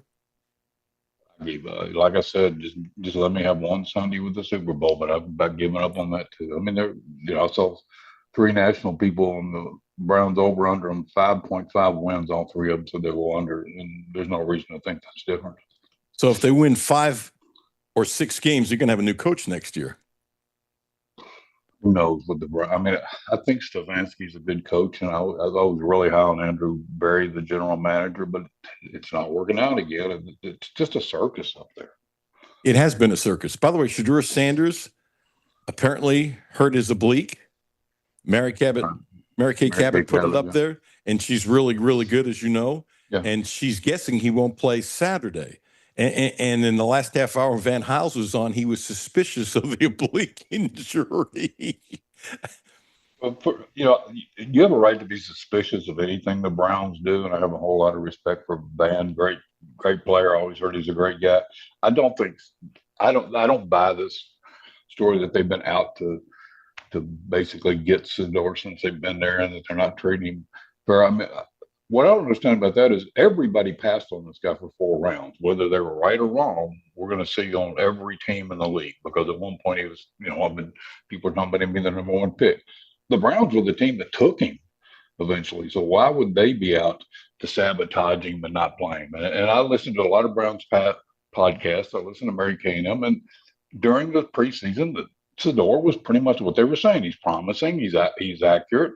He's not, you don't get a pass rush in practice. And I think the big question about him is, how does his feet get when he's getting a pass rush? And when he gets in a game, we'll find out. He had a nice first game.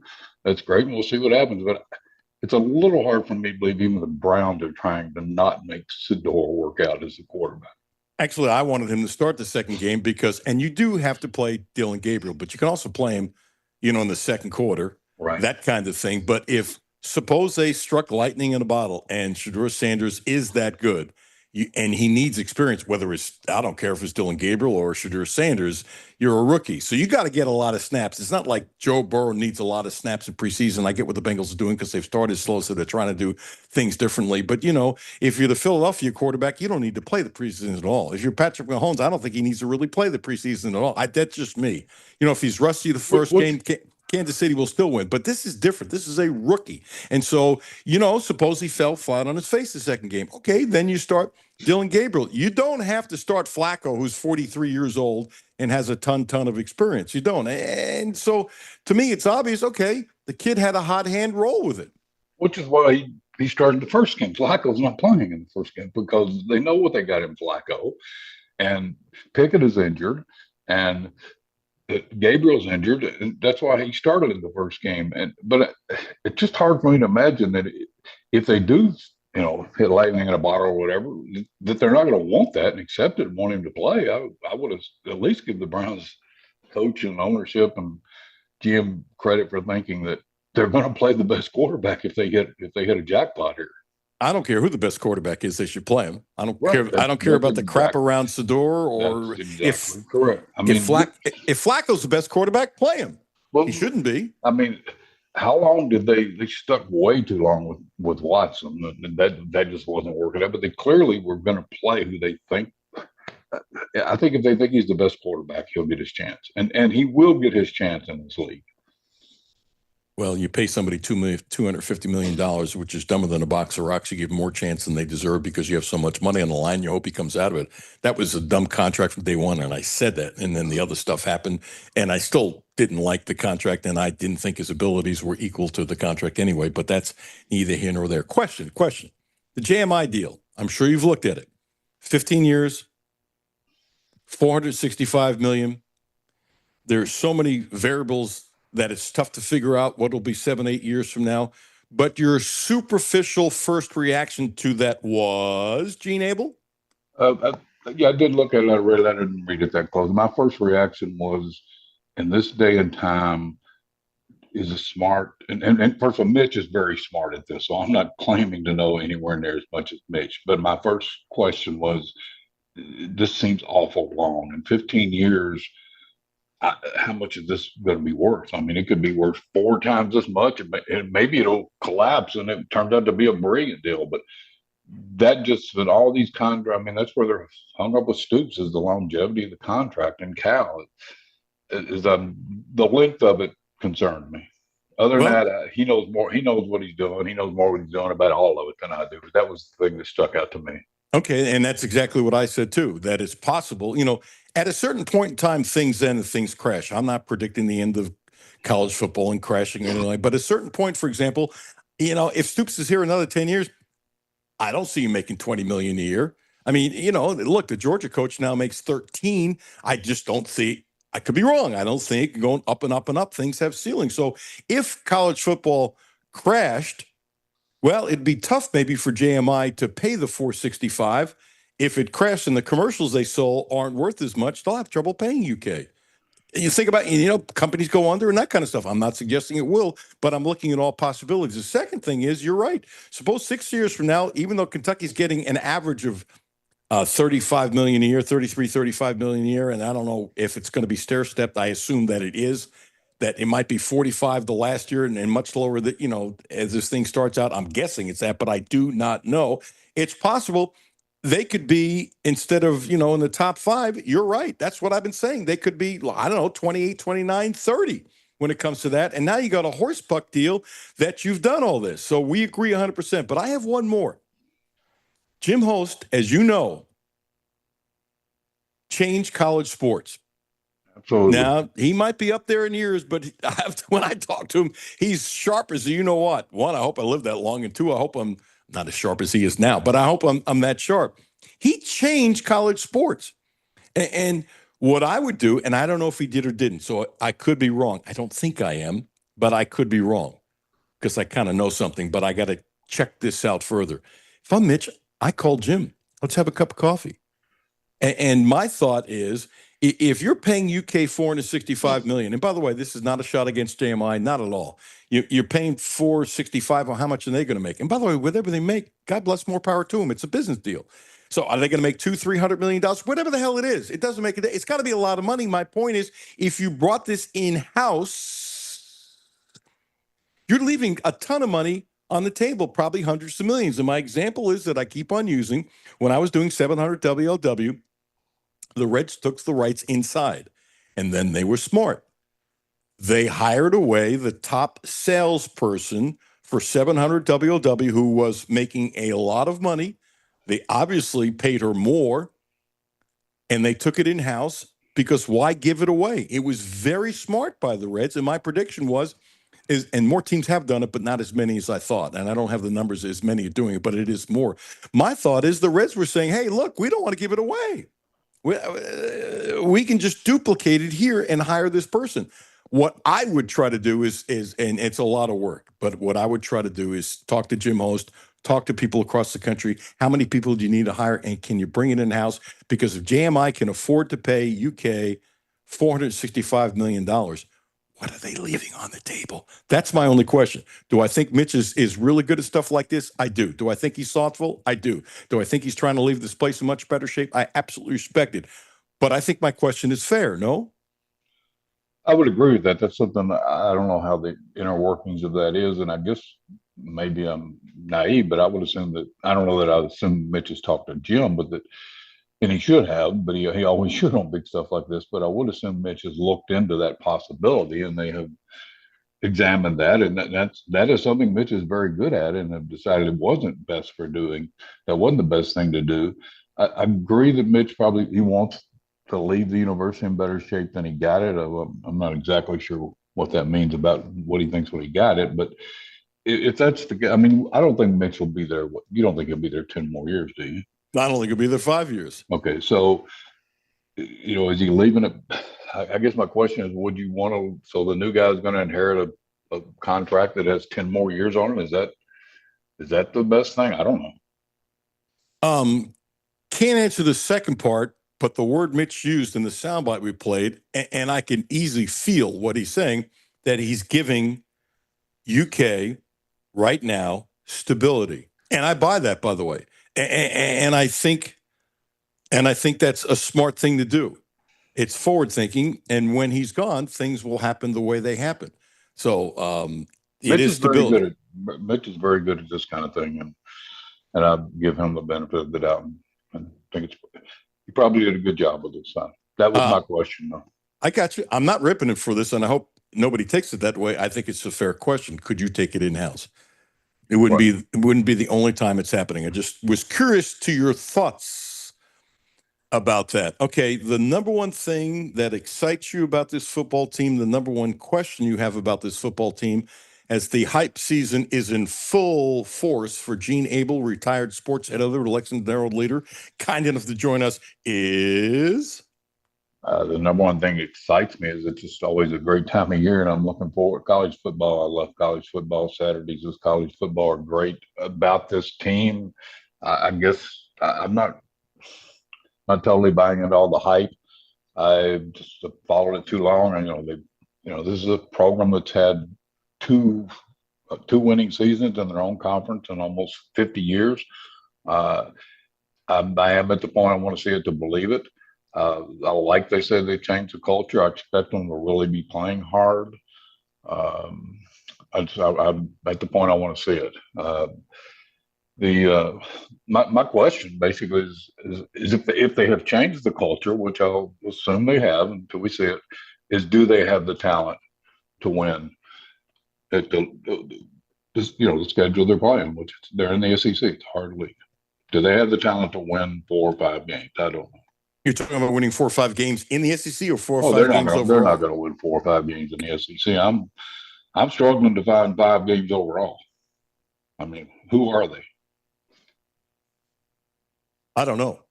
I mean, you're going to win the 3 non-conference games. You certainly can't count Louisville as a win.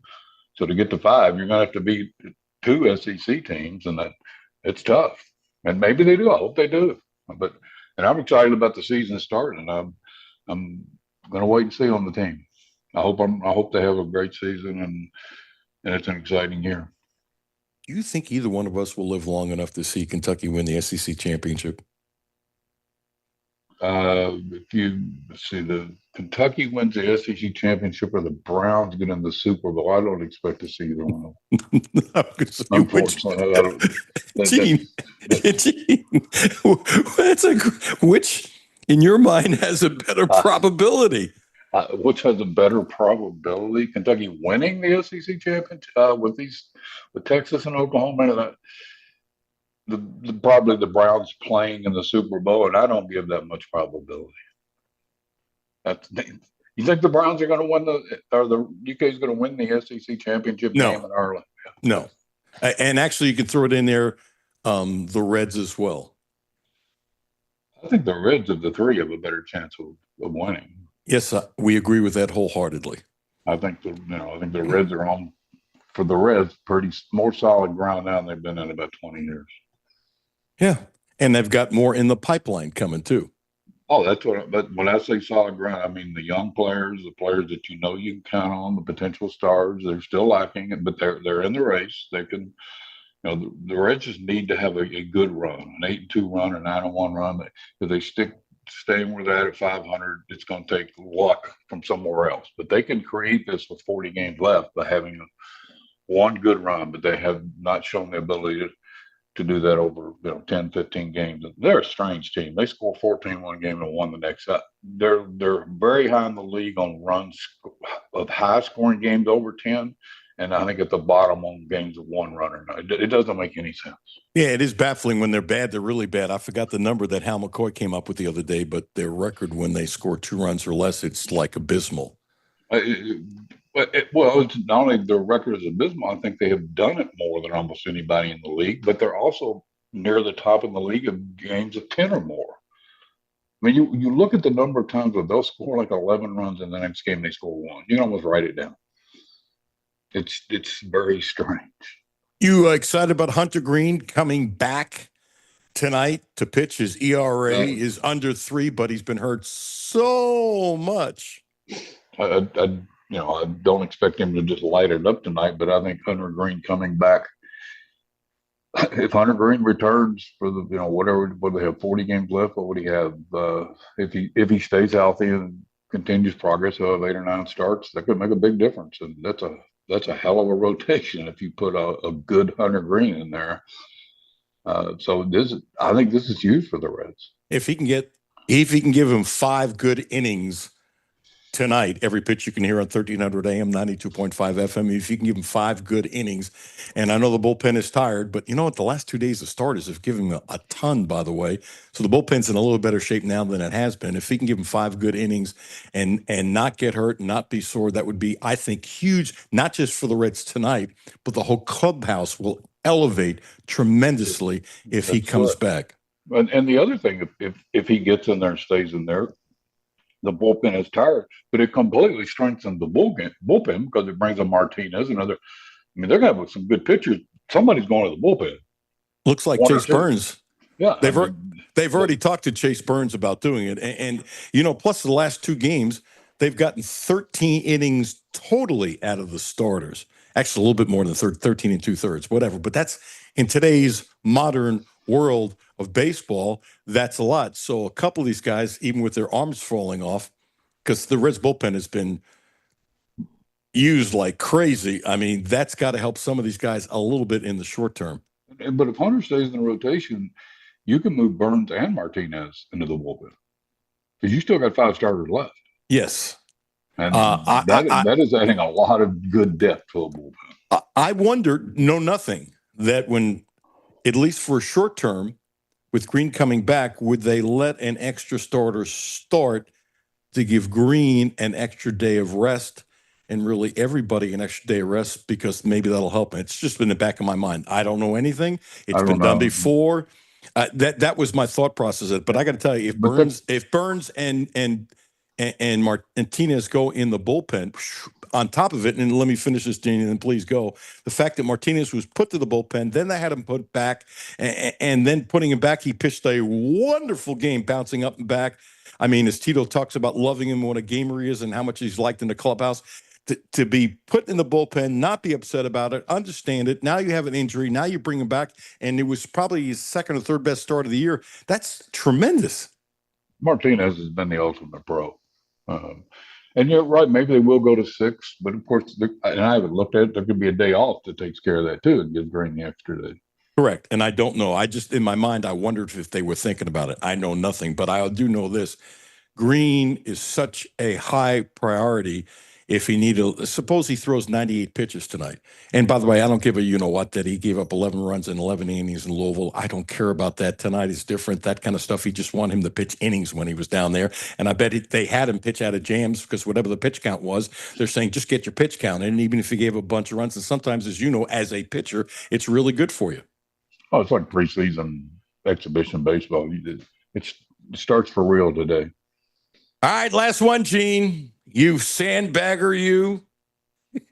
I'm not holding out on anything. I'm waiting for that Super Bowl or SEC championship. No, you know what I'm talking about. You're trying to change the topic on me. So, I don't, a month or so ago, and I don't remember the person's name, sent me this thing and said, "Hey, you just don't know how good Gene was back in the day as a pitcher." So I've teased Gene a little bit and stuff like that. And you send me this clip, which was spectacular as a freshman. Your last game of the season as a freshman, just after Herbert Hoover was president, you pitched a no-hitter. Dude, as a freshman, did I read your clipping correct? That would be accurate, yes. I think it was before Hoover, but yeah, that was correct. Well, I will tell you how long ago that was. Please. When we lost the district, we still had that game came after the district. We played another weekend after the district. I can't remember why. Was it St. Joe Prep School, same Jeff Van Note's alumnus there, and we had border students. I think it was for the parents to come in and watch us play on the last weekend. We had a game on the last weekend. We actually had 2 games, and but yeah, that was a long time ago. How old were you when that happened? Yeah, I was whatever, freshman in high school, 13, 14. I was 14. I think I was 14. Yeah. Very impressive. Gene, as always, thank you, my friend. I appreciate your patience with me going over with Van Hals. Not the first time, but I appreciate you, and really good stuff today and a potpourri of topics. It's always fun, Alan, and have a good week and good luck. Thank you. I hope your eyes are getting better. Oh, good news. Went to the surgeon yesterday, and the bubble is 90% gone. And he said the word he used was great, that it's healing great. Can you get on the airplane? No, not yet. And the problem is, as long as you have any bit of the bubble, you can't. And so I'm on a deadline for that. And he said from here on out, the bubble should decrease about 1% a day. If it works out that way, it'll give me just enough time to go to our son's wedding without having to drive across the country. So fingers crossed. But no, my vision is so much better. I'm very lucky and blessed. And I got a little problem that I might have to live with. It's a 50-50 shot. And he said, I won't know. I got these floaters, not a floater, but it's lines, glares that come in a little bit. Doesn't stop me from seeing, but it's there. And he said, I'll know 10 days after the bubble's gone if I'm going to have to live with it or not. And if I don't want to live with it, but if I have to, I'll live with it based upon everything that's happened to me. Does it impact you if you're driving at all? No, no, not at all. Which is a blessing in itself. Doesn't cover my eye. It's a glare. Hope it keeps getting better, man.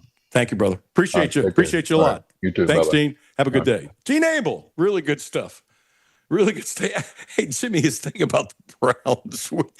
Come on. I don't know how many times Gene has been on the show that he graces us with his time. It's fun. I've never heard the passion. I feel like when you've been a fan of a team that's been as bad as the Browns have for so long, I feel like that's what the passion comes out in a negative tone. Like it takes a minute to get it out, but once you get it out, it's like a waterfall. It just starts going. And I respect it tremendously, but I've never heard that tone of voice from Gene. Never. And I can't blame him. It's nothing with blaming him. It's just kind of interesting to see. He's that much against the Bengals after all these years because of what happened. Wow. Pretty good. Terry Page. Terry Page. If you want to check her out, her website is Natural Healing and Pain Relief. Natural Healing and Pain Relief.com, where you can set up an appointment. First 15 minutes are free to talk to her, and from coaching to whatever, and getting massage. And she's got appointments on there that you can pop out if you want. And plus you've got Terry's, what she calls her big, beautiful deal. She's been spectacular for me. Book an appointment now, get $5 off. Her bookings are going up. I'm really happy for her because I think the world of her. And so many of you need her if you go see her. It's just crazy. She's a healer. She's helped me tremendously. And after the $5 off, if you book your next 2 appointments while you're there, she'll give you $10 off for 2 appointments following that. This deal is good through August 29th. Terry Page, She's in Butler, Kentucky the first 2 days. The rest of the week, she's here in Lexington. Check her out, 859-373-0578. Please use my name. Tell her you heard me talking about her on the Alan Cutler Show. Makes her feel better, 859-373-0578. I recommend her with all my heart. She's been that good for me. 859-373-0578. Alan Cutler, 1300 AM, 92.5 FM. No Filter Radio with Alan Cutler, brought to you by Quantrell Auto Group. QuantrellForLife.com. Hi, this is Alan Cutler. Have a no-filter comment? Hit the text line, 859-381-1313. 859-381-1313. Lexington, it's time to feel the warmth and spread the love in a brand new Subaru from Quantrell Subaru. This is Alan Cutler, and you can feel good about working with the Quantrell family for your next Subaru, because not only do we get the best in sales, service, and no gimmicks, but for decades, the Quantrell family of dealerships has donated to over 50 local charities and events. So play as hard as you work, go where you've never been, and keep it local at Quantrell Subaru. QuantrellSubaru.com. Houchins Insurance Group is proud to partner with Auto Owners Insurance, a company that provides opportunity for independent agents to make insurance simple for their clients, offering risk management services that range from a renter's policy for your college student to home and auto coverage for your entire family. Houchins Insurance Group assures you that nobody works harder to keep you protected from life's uncertainties. Reach out to AJ Boss or Zach Bennett at 859-263-2771 to see if Auto Owners Insurance makes sense for you. Hi, this is Patrick DiGiacomo, and this is why I would recommend Republic Bank. So, when the bank manager brought me over just to show me how their ITM works, he hit this button where an actual live person came on the screen, and she was so kind and helpful, and it just made me feel like, wow, I'm not dealing with just a machine, I'm dealing with somebody that's actually paying attention to what I'm doing, and it made me feel really good. And that's how Republic Bank helps their customers go from living to thriving. Learn more at republicbank.com. Member FDIC. It's summertime, and that means it's time to hit the road. Whether you're heading across town or across the state, going on a picnic, to a baseball game, or driving to the lake, stop by, fill up, and stock up at Clark's Pump and Shop, your road trip headquarters. Clark's Pepper Shop has everything you need to get you to your summertime destination, including assorted Jolly Ranger or Twizzler peg bags, 2 for $5, and Jacqueline's 2-ounce steak strip or extra large beef and cheese, 2 for $6. Clark's Pump and Shop, return, refresh, refuel. Back to No Filter Radio with Alan Cutler. Podcasts on Apple, Spotify, and Google, Monday through Friday. Welcome back. Alan Cutler, 1300 AM, 92.5 FM. I want to play one more soundbite before we say goodbye. I really like this. Look, coaching is coaching. And NIL, money, I'm not playing enough, I want to leave, what do you got to do, all that kind of stuff. You got to coach. You got to coach. And this is a really good soundbite from UK defensive coordinator, clip number 3, Brad White.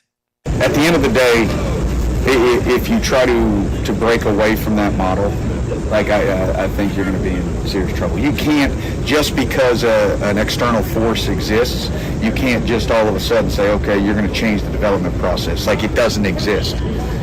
Players still have to develop. 18-year-olds still have to become 21 and 22-year-olds. They have to create, they have to grow into their man body. They have to play within the system. They have to learn the checks. There's a lot of moving pieces. Like, so to say that just because of that you're going to skip the process of developing, like, it's wishful thinking.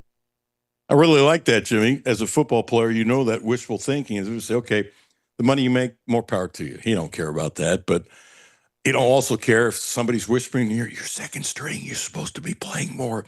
You can't care about the fact I might lose a kid because of this, this, and this. You got to be yourself. And I think a lot of coaches for a few years, and Stoops was in that boat, I think they went away from who they are and what got them successful because it's a please, please, please, please don't leave, that kind of stuff. And I think some tough coaches got softer. I think Stoops is in the boat for that. And I really believe he's back with that. Now we'll see if they're good enough. And Brad White is really good. As a matter of fact, you know, I kind of thought if they went to a couple more bowl games, Jimmy, he'd be a head coach somewhere. I really do. I think he'd make a wonderful head coach. I think he's a really smart guy. I think he's got common sense. You know, one of the other things, I feel that he's really secure in himself. He made a comment the other day that I really liked. You know, I let my coaches coach.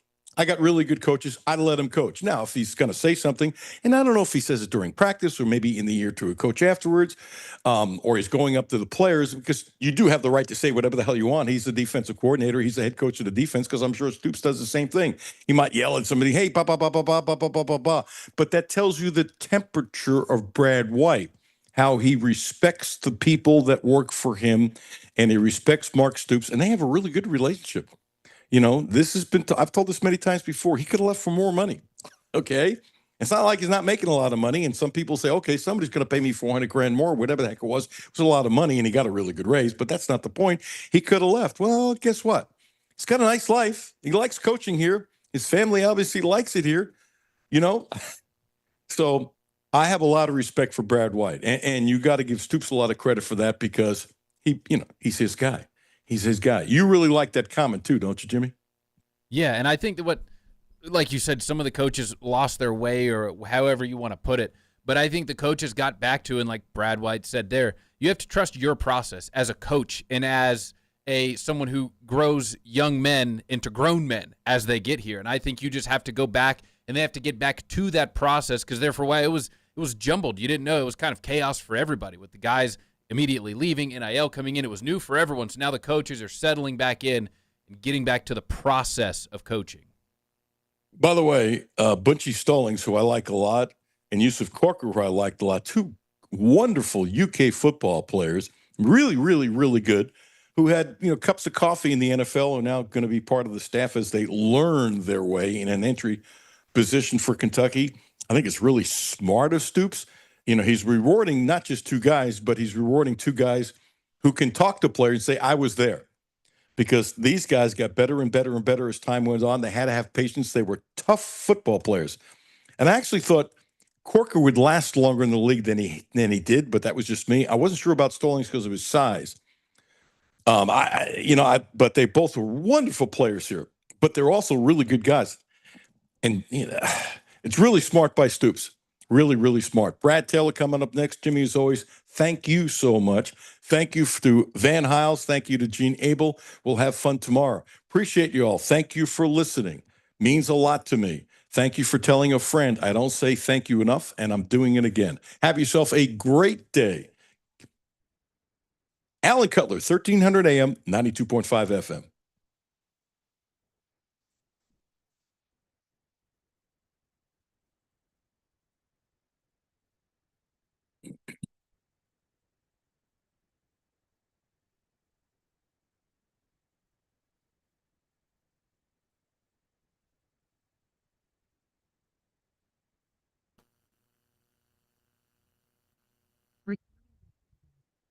Jimmy, did I get cut off at the end, or how did that work?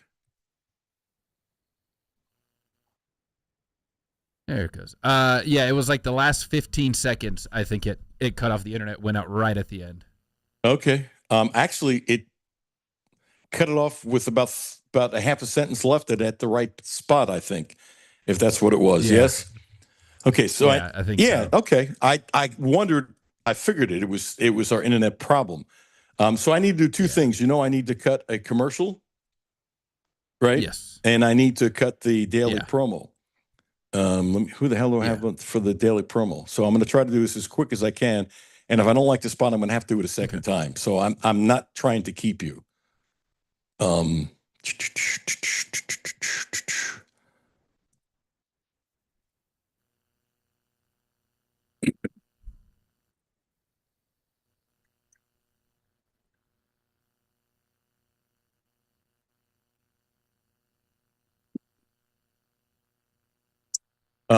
Do the tease first.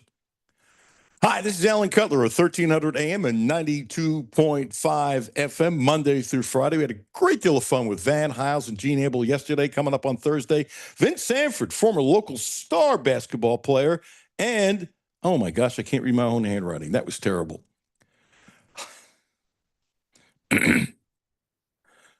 Hi, this is Alan Cutler of 1300 AM and 92.5